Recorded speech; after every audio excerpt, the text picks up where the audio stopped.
ako si Ismael Garcia, taga Subic, Zambales po ako. At ang naging sakit ko po, na-stroke po ako.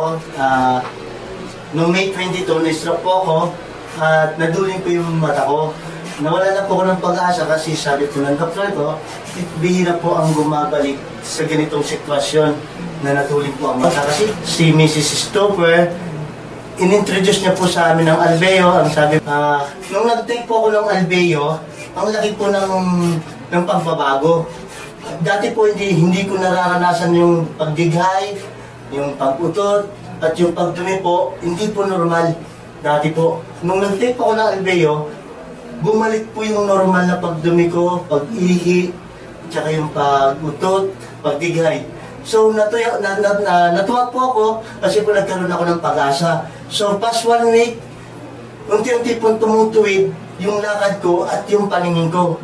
Samantalang nawalan po ako ng pag-asa, dahil po sabi ng doktor ko, pero po dito sa Albeo, ibinalik po ang pag-asa ko. Binalik yung mata ko, yagyo na yun.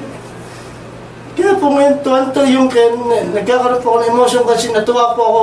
Kala ko kasi po, sa totoo lang po dapat tumbuhayin yung mga anak ko. Hindi po pwede maging inutil para sa kanila. Malaki pa po ang pangarap ko sa mga anak ko. Salamat po kay Mrs. Stupper na nag-introduce po sa akin ng Albeo. Siya po yung taong may ginito ang punyo. Para gumaling po at pangangailangan ng katawan ninyo, uminom lang po kayo ng Albeo. Drink Albeo every day.